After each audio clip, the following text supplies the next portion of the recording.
ये कैसी आवाज थी? शिखा, क्या हुआ? सब ठीक तो है ना? हाँ सब ठीक है, मैं जरा अंकल को समझा रही हूँ कि काम कैसे संभालना है इनको। अच्छा ठीक है, तुम समझा लो। और कुछ गड़बड़ नहीं होनी चाहिए। हाँ आप काम अच्छे से करना, अगर मुझे पता चला ना तो बता दूंगी आपको।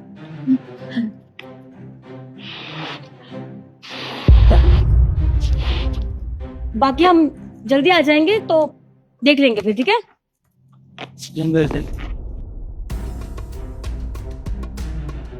चलिए जी। हाँ चलो शिखा। अरे देवर जी और देवरानी जी, आप लोग कहाँ जा रहे हैं?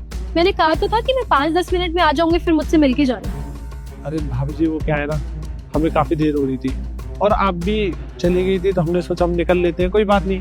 अरे हमारे घर में इतनी बड़ी खुशखबरी आने वाली है और हम बिना मुंह मीठा किए घर से बाहर भेज दो, ऐसा तो बिल्कुल नहीं हो सकता। तो दही चीनी खा के तो तुम्हें जाना ही पड़ेगा। तो चलो। दीदी एक्चुअली ना लेट हो रहा है हमें, तो हाँ हम चलते हैं। दही चीनी का क्या है, फॉर्मेलिटी करने की जरूरत नहीं है, हम चलते हैं। कैसी बातें कर रही हो, बाद में खाते। अरे जा तुम अभी रही हो, मैंने कहा ना कि मैं तुम्हें नहीं भेज सकती हूँ, तो नहीं भेज सकते। चलो दोनों अंदर। पर अभी नहीं जा सकती ना, आप समझिए, बाद में खा लेंगे। हाँ भाभी जी ना सही कह रही है, हम काफी लेट हो रहे हैं, हम फिर कभी देख लेंगे। चले? अरे नहीं नहीं, रुकिए देवर जी। एक्चुअली क्या है ना, शिखा को दही चीनी खाने से या फिर लेट होने से प्रॉब्लम नहीं है। एक्चुअली उसकी प्रॉब्लम तो कुछ और ही है। क्या हुआ शिखा, तुमने बताया नहीं? कम से कम अपने पति को तो बता देती। तुम कुछ छुपा रही हो ना, या फिर तुम्हारा कुछ ऐसा सच जो किसी के सामने ना आ जाए, है ना? तो वो तुम बता सकती हो। ऐसी बात कर रहे हैं, ऐसा ऐसा कुछ भी नहीं है। भाभी जी आप कैसी बातें कर रही हो? मुझे लग रहा है भाभी आज काफी मजाक के मूड में है। और भाभी देखो, हम लेट हो रहे हैं, हमें काफी दूर जाना है। नहीं देवर जी, अब मैं कुछ कहूंगी नहीं, मैं कुछ करके दिखाऊंगी।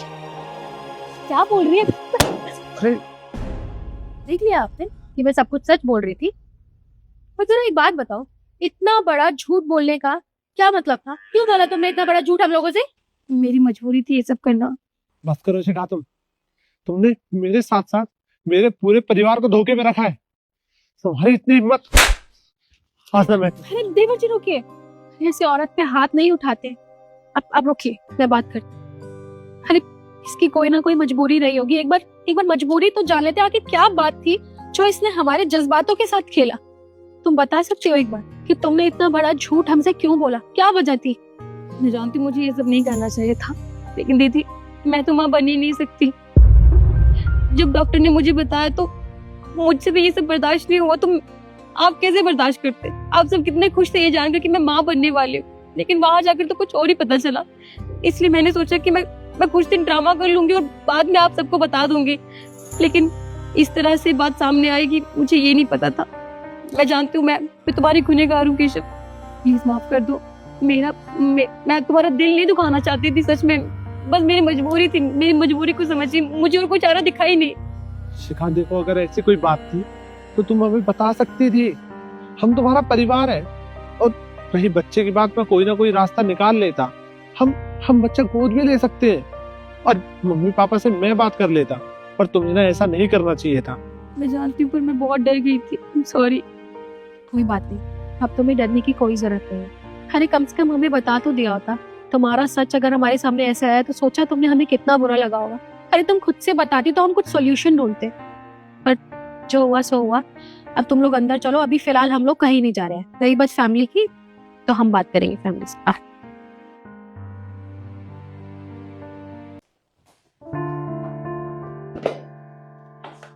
अरे ये आप ऐसे नीचे बैठ के खाना क्यों खा रहे हैं? और नहीं मैम साहब, मेरे को ऊपर बैठने के लिए मना करते हैं। मना करते हैं? अरे पर अंदर बैठकर खाना खाने के लिए मैंने ही बोला था आपको, तो फिर मना किसने कर दिया? कौन है भाई जिसने इन्हें ऊपर बैठकर खाना खाने से मना किया है? मैम हमने मना किया। आप खुद एक बात बताइए मुझे, ये 2 कौड़ी का सिक्योरिटी गार्ड है जो हमारे ऑफिस के बाहर चौकीदारी करता है, वो हमारे साथ बैठ के खाना खाएगा? ये अच्छा लगता है? अरे हमने इसे यहाँ पे अंदर खाना खाने की परमिशन दे रखी है ना, इतना इसके लिए ना इनफ है। तो ज्यादा सिर पे चढ़ाने की ना कोई जरूरत नहीं है इसे। ये किस तरह की बात कर रही हो तुम? इन्हें यहाँ बैठकर खाना खाने के लिए मैंने ही बोला था, और ये तुम डिसाइड नहीं करोगी कि यहाँ पे कौन खाना खाएगा और कौन नहीं? तो तुम्हारी हिम्मत कैसे है इन्हें बना करने की? मैम बात हिम्मत की नहीं है, बात ये है कि वो एक गार्ड है और हम आपके ऑफिस के एम्प्लॉयज हैं। अरे वो हमारे साथ बैठ के खाना कैसे खा सकता है? और वैसे भी कितनी बदबू आती है इस गुट्ठे से। कौन बैठेगा खाना खाने इसके साथ? हम तो नहीं बैठने वाले, इसलिए बिठाया नीचे इसको। शिखा, ये किस तरह की बात कर रही हो तुम? और तुम ऐसा कैसे बोल सकती हो? अरे वो भी यहाँ पर काम करते हैं, तो तुम्हें इनके यहाँ बैठकर खाना खाने से क्या दिक्कत है? मैम हमें दिक्कत क्यों नहीं होगी? एक बात बताइए, ये सिक्योरिटी गार्ड हमारे साथ बैठ के खाना खाएगा तो हमारी कंपनी की क्या रेपुटेशन रह जाएगी? हमारी कंपनी आसमान से जमीन में आने में 2 मिनट लगाएगी। रेपुटेशन की चिंता तुम ना ही करो ना, तो तुम्हारे लिए बेहतर होगा। ये मेरी कंपनी है और इस कंपनी के अंदर क्या होगा क्या नहीं वो मैं अपने आप देख लूंगी। तुम्हें क्या प्रॉब्लम हो रही है? और तुम लोग मुझे एक बात बताओ, जब भी ऑफिस का लंच एक साथ होता है तो मैं भी तुम लोगों के साथ बैठकर खाना खाती हूँ, और जब मैं ही मना नहीं करती तो तुम कैसे कर सकते हो? अरे मैं किसी के अंदर कोई भेदभाव नहीं करती, तो तुम्हें ये किसने कह दिया कि तुम इनके साथ भेदभाव करोगे? मैडम जी क्यों ना करें हम भेदभाव? आप एक बात बताइए, हम पढ़े लिखे लोग हैं, एजुकेटेड है, अब इन्हें देखिए। मैडम जी इन्हें यहाँ बैठ के हम खाना खाने दे रहे हैं, बहुत बड़ी बात है ये, और आप हमें सुना रहे हो। केशव, तुम्हारे कहने का मतलब क्या है? मतलब तुम्हारी नजरों में एक पढ़ा लिखा आदमी ठीक है, और अगर ये सिक्योरिटी गार्ड का काम करते हैं तो इनकी कोई इज्जत नहीं है? ये क्या बात हुई भला? मैडम, केशव गलती क्या कह रहा है? अरे हम आपके पढ़े लिखे एम्प्लॉय हैं और ये 2 कौड़ी का अनपढ़ गार्ड। मैम आप हम दोनों को कंपेयर भी कैसे कर सकते? अरे हमारा स्टैंडर्ड तो देखिए, कहीं से भी मैच नहीं करता। हाँ, कर रही हूँ मैं कंपेयर, क्योंकि मेरी नजरों में सब लोग बराबर हैं, एक समान हैं, और मैं किसी के साथ भी कोई भी भेदभाव नहीं करूँ, और ना ही तुम लोग कर सकते हो। आज ये तुम्हारे साथ ही बैठकर खाना खाएं, और मैं भी देखती हूँ कि इन्हें कौन मना करता है। ये लाल जी, उठिए और ऊपर बैठकर खाना खाइए। अब से हर रोज आप यहीं पर बैठकर खाना खाएंगे, और मैं भी देखती हूँ कौन मना करता है आप।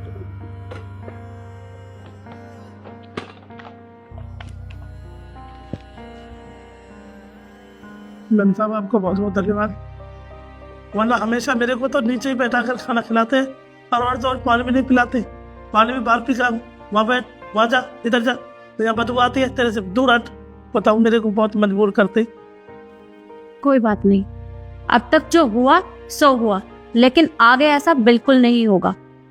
बैठिए आप। यार इनके साथ बैठकर कौन खाना खाएगा? पागल हो गए हो क्या?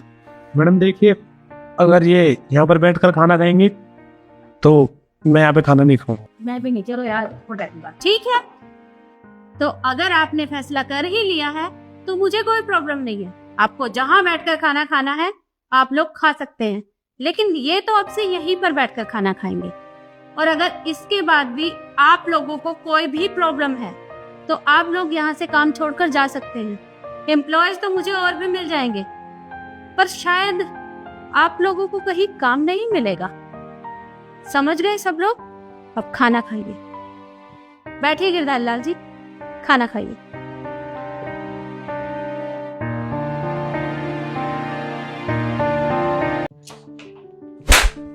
तेरी इतनी हिम्मत, तूने मेरी तिजोरी का ताला तोड़ के उसमें से पैसे चुराए?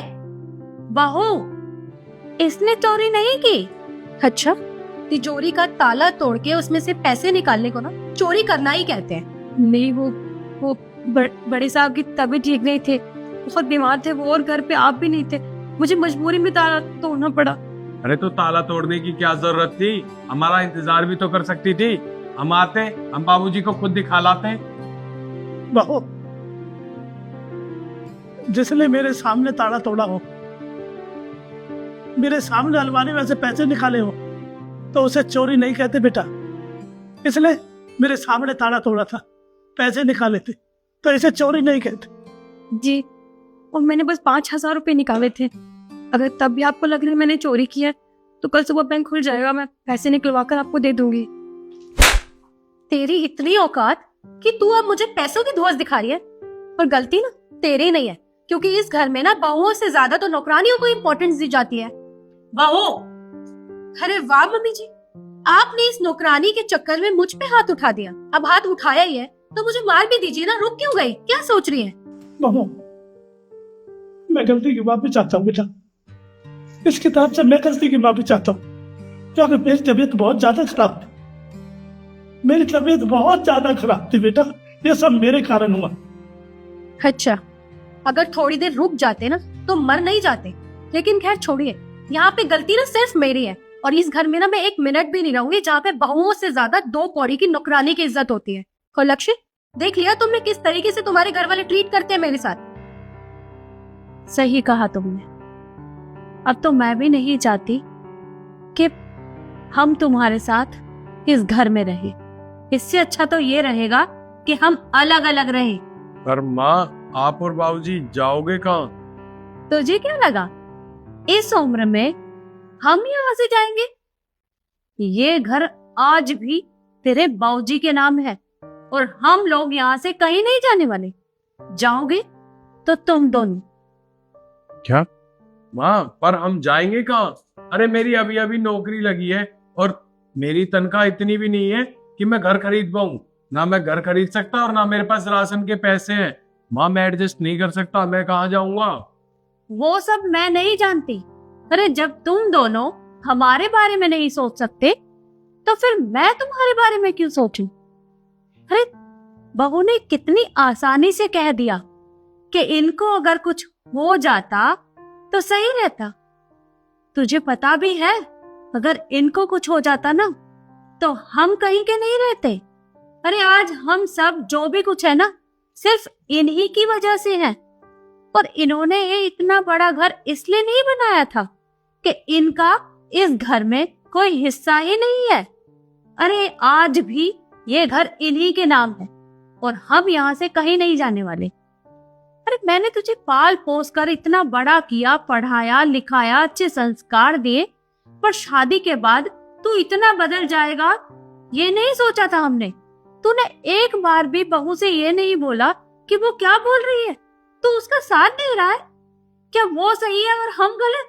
अरे क्या गलती है हमारी? हमारी गलती यही है कि हमने तेरी शादी की, तेरे बारे में सब कुछ सोचा, तुझे सब कुछ दिया, लेकिन आज हम दोनों तेरे ऊपर भारी हो गए हैं। और देख, तेरी अब नौकरी लग चुकी है, अच्छा खासा तू कमाता है, तो अपने रहने का बंदोबस्त खुद कर ले, मुझे नहीं पता। ठीक है माँ, जब आपने फैसला ले ही लिया है तो अब मैं इस घर में 1 मिनट भी नहीं रुकूंगा। चलो ईशु। नहीं, रुकिए, आप लोग कहाँ जा रहे हैं? देखिए बड़ी मेम साहब, ऐसा मत कीजिए। आखिरकार वो भी तो आपके बच्चे हैं ना, और आप उन्हें घर से बाहर निकाल देंगे तो आप दोनों कैसे रहेंगे? ऐसा मत कीजिए, मैं जानती हूँ ये सब मेरी वजह से हुआ है। आप एक काम कीजिए, मुझे निकाल दीजिए। नहीं, हम तुझे कहीं नहीं जाने देंगे, क्योंकि इसमें तेरी कोई गलती नहीं है। अरे गलती तो हमारी है ना, क्योंकि हमारी औलाद हमारे साथ ये सब कर रही है। अरे ये तुझसे बदला नहीं ले रहे हैं, ये हमसे बदला ले रहे हैं, क्योंकि बहू चाहती ही नहीं है कि वो हमारे साथ इस घर में रहे या हम उसके साथ रहें। अरे वो तो चाहती ही यही है कि हम यहाँ से चले जाएं। और तूने कुछ नहीं किया, तूने तो सिर्फ हमारी मदद की थी, और किसी की मदद करना कोई अपराध नहीं होता। जाएंगे तो ये दोनों। हाँ ठीक है, हमें भी ना इस घर में रहने का कोई शौक नहीं है जहाँ पे बहुओं की इज्जत ही ना होती हो। चलो लक्ष्य। बिल्कुल।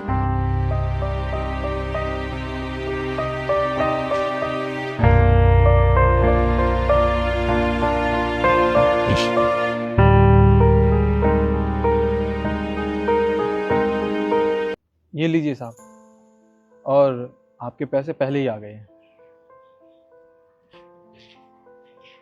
भाई साहब। भाभी जी आप? नमस्ते भाभी जी। भैया मुझे आपसे बहुत ज़रूरी बात करनी थी। हाँ जी बताइए, क्या बात करनी है आपको? भैया मुझे कुछ पैसों की ज़रूरत थी। वो क्या है ना, मुन्नी की फीस देनी है, बस 1000-1500 में हो जाएगा। पर आप किसी को बताएंगे तो नहीं ना? मैं जल्दी पैसे वापस कर दूंगी। 1000-1500 रुपये? पर भाभी जी, आपको इतने से पैसों के लिए मेरे पास आने की क्या ज़रूरत है? अरे भाई साहब हैं तो सही, और वो तो बहुत बड़ी कंपनी में काम करते हैं, आप उनसे भी तो पैसे मांग सकती हैं, आपके पति हैं वो। आपको इतने से पैसों के लिए मेरे पास क्यों आना पड़ा? भैया अगर आपके भाई इस दुनिया में होते तो शायद मुझे पैसे मांगने की जरूरत नहीं पड़ती। क्या मतलब है आपका? क्या हुआ भाई साहब को? वो मुझे छोड़ के जा चुके हैं। क्या? ये सब कैसे हो गया? वो भी इतना अचानक से? अभी 2 महीने पहले की बात है। वो मुझसे मिले थे और एकदम से आज उनके बारे में एक खबर सुनने को मिल रही है। मुझे तो यकीन ही नहीं हो रहा कि उनके साथ ऐसा हो गया। वो तो बहुत भले इंसान थे। मुझे भी कुछ समझ में नहीं आ रहा ये सब कैसे हो गया। उनका कार एक्सीडेंट में ये सब हुआ और सब खत्म हो गया भैया। घर में खाने के लिए दाना तक नहीं है, लोगों से मांग मांग के गुजारा करना पड़ रहा है। जो कुछ पैसे थे सब राशन में चले गए। मुन्नी की फीस देनी है, अगर फीस नहीं दी तो स्कूल वाले मुन्नी को स्कूल से बाहर निकाल देंगे। मैं बहुत उम्मीद लेकर आपके पास आई हूँ, कुछ पैसे दे दीजिए, उसके बाद नहीं आऊंगी मैं। भाभी जी, ये जो कुछ हुआ सो गलत हुआ, पर आप मुझे एक बात बताइए, आपके तो रिश्तेदार भी बहुत अच्छे हैं ना, बहुत पैसे वाले हैं, आप उनसे भी तो मदद मांग सकती है ना। फिर आप मुझ गरीब से पैसे मांगने आई हैं, ये भी मुझे समझ नहीं आ रहा। रिश्तेदार? वो तो सिर्फ नाम के रिश्तेदार है भैया।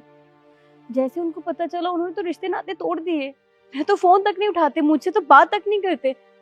मुझे तो समझ में नहीं आ रहा हमने क्या बिगाड़ा है उनका। जब उनको हमसे मतलब था तो हमसे रिश्ते बना लिए, और जब वो चले गए छोड़ के तो सारे रिश्ते तोड़ दिए। उनसे कोई उम्मीद नहीं है मुझे, वो सिर्फ नाम के ही हैं। लेकिन पैसे से अमीर है वो, दिल से बहुत गरीब है भैया। उनके पास जाना बेकार है, इसलिए मैं आपके पास आई हूँ। आप मेरी मदद करेंगे ना? सच में दुनिया बहुत अजीब है।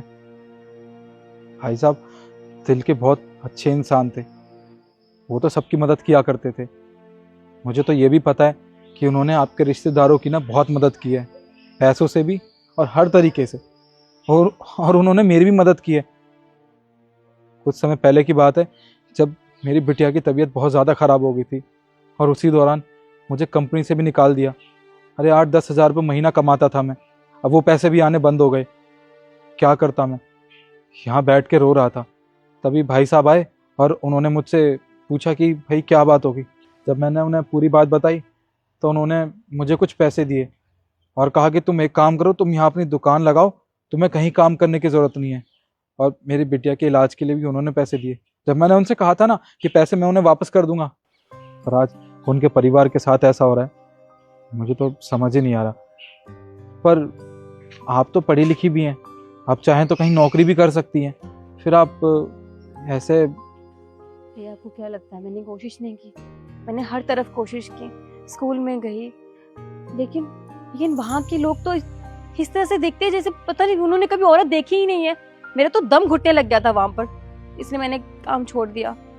ना चाहते हुए भी मुझे लोगों के घरों में जाके काम करना पड़ा, जूठे बर्तन साफ करने पड़े, जो कि मैं नहीं करना चाहती थी। लेकिन मजबूरी में आके इंसान क्या नहीं करता, वो सब भी किया। लेकिन कहते हैं ना कि अकेली औरत को देख के मर्द उसका फायदा उठाना चाहता है, चील कौओं की तरह निगाहें टिका के बैठते हैं। इसलिए मैंने वहां भी काम छोड़ दिया। भैया अब तो बस एक ही सहारा बचा है, अब तो बस हाथ फैला के मैं भीख ही मांग सकती हूँ और कुछ भी नहीं। सच में लोग एक अकेली औरत को देख के पता नहीं क्या क्या गलत सोचते हैं, उन्हें ऐसा नहीं करना चाहिए। खैर कोई बात नहीं, आप जब मेरे पास मदद मांगने आई हैं तो मैं आपकी मदद ज़रूर करूँगा। ये कुछ पैसे मेरे पास, ये हाँ 1500 रुपये हैं, इनमें शायद आपका काम चल जाएगा, ये आप रख लीजिए। वो क्या है ना, आज मेरी बिटिया का जन्मदिन है, उसने बहुत पहले एक ड्रेस देखी थी और कहा था कि पापा मुझे मेरे जन्मदिन पे ये ड्रेस दिलवा देना। अब मैंने उसके लिए इकट्ठा किए थे, पर आपको इनकी ज़्यादा ज़रूरत है तो ये पैसे आप रख लीजिए। अरे नहीं, ये पैसे आप रखिए। आप अपनी बेटी के लिए कपड़े खरीदने वाले थे और मैं ये पैसे कैसे ले सकती हूँ? कोई बात नहीं, मुन्नी की फीस के लिए मैं कहीं और से इंतजाम कर लूंगी, आप ये पैसे रखिए। अरे नहीं, ये पैसे आपके ही हैं, ये आप रखिए। देखिए मैं अपनी बेटी को तो ड्रेस बाद में भी दिला दूंगा, पर ये इन पैसों से ना आपकी बिटिया की स्कूल की फीस जाएगी, आप ये रखिए। और हाँ, पैसे वापस करने की भी जरूरत नहीं। सच में लोग तो बातें करते हैं कि खून के रिश्ते असली होते हैं, लेकिन ऐसा नहीं है। जो दिल से निभाए जाते हैं ना रिश्ते, तो उनको कहते हैं। और आपने अपना रिश्ता बहुत अच्छे से निभाया है, आप बहुत अच्छे इंसान हैं। आपके भैया सही बोलते थे, बहुत बहुत शुक्रिया। मुझे समझ में नहीं आ रहा मैं आपका ये एहसान कैसे चुकाऊंगी। कोई बात नहीं, आप जाइए, जाके फीस जमा कर दीजिए। शुक्रिया, मैं जल्दी आपको पैसे वापस कर दूंगी। कोई बात नहीं, पैसे वापस करने की कोई जरूरत नहीं है। शुक्रिया।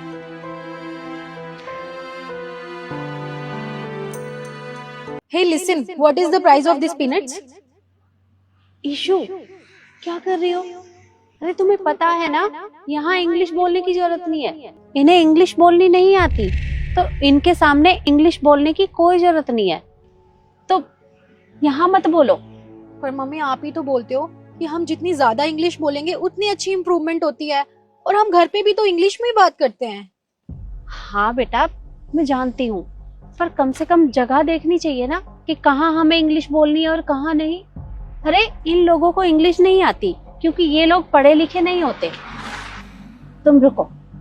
आंटी, ये 150 रुपए की 1 किलो मूंगफली है। It's so cheap price mummy.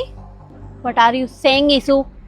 मैंने बोला ना, यहाँ इंग्लिश बोलने की कोई जरूरत नहीं है। अरे अगर इसे पता चला कि तुम प्राइस को चीप बोल रही हो तो ये प्राइस बढ़ा देगी और हमें ये सामान महंगा मिलेगा। तुम चुप करो, मैं बात करती हूँ। हाँ, कैसी थी मूंगफली? आंटी, ये 150 रुपए की 1 किलो मूंगफली है। देखो, तुम बहुत महंगा लगा रही हो। मुझे 2 किलो मूंगफली लेनी है तो 100 रुपए किलो लगा लो। देखिए आंटी, पैसे तो कम नहीं कर सकती मैं। ये 150 रुपए की 1 किलो ही है। आपको लेनी है तो आप ले लीजिए। अच्छा ये बताओ, पापा कहाँ हैं तुम्हारे? वो आंटी, मेरे पापा की तबीयत खराब है, इसलिए मैं यहाँ पे आई हूँ। देखो, मैं तुम्हारे पापा से ही सामान लेकर जाती हूँ, तो तुम ठीक ठीक दाम लगाओ। मुझे 2 किलो मूंगफली लेनी है, और अगर तुम सही नहीं लगाओगी तो आगे बहुत बड़ा मॉल है, मैं वहां से ले लूंगी, क्योंकि वहां तुमसे अच्छी मूंगफली मुझे मिलेगी। Sorry auntie, if you think we are selling these peanuts at a very high price, so it is not what you think so. Because you don't know how much hard work it took us to make these peanuts. And there are so many shops, you can ask from them. We sell these peanuts in winter only and we earn very little money. So मैं अपने price change नहीं कर सकती। और हाँ aunty, मुझे English बोलनी भी आती है और पढ़नी भी आती है, तो आप किसी को ऐसे जज नहीं कर सकते। और हाँ, मेरे पापा ने मुझे पहले ही बता दिया था कि आप जैसे लोग शॉप पे आकर प्राइस कम करवाते हैं, इसलिए मैंने आपको पहले ही प्राइस कम करके बोला था। ये 150 रुपए की 1 किलो ही पीनट है। और हाँ आंटी, मुझे ना मेरे पापा ने कभी किसी की बेइज्जती करना नहीं सिखाया। And if you want to buy these peanuts from mall, so you can buy. मैं अपने प्राइस चेंज नहीं कर सकती, सॉरी। देखा मम्मी, कितनी अच्छी तो इंग्लिश बोलती है ये। हाँ बेटा, देखा मैंने। सॉरी बेटा, मुझे नहीं पता था कि तुम्हें इतनी अच्छी इंग्लिश बोलनी आती है। जाने अनजाने में मैंने तुम्हें कितना कुछ सुना दिया। और हाँ, तुम्हें प्राइस कम करने की कोई जरूरत नहीं है। तुम्हें जितने में देना है उतने में कर दो। 2 किलो मूंगफली कर दो मेरी। ठीक है।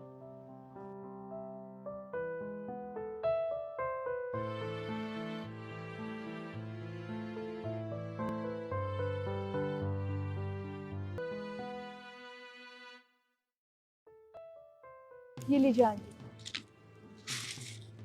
ये लो बेटा, 300 रुपए।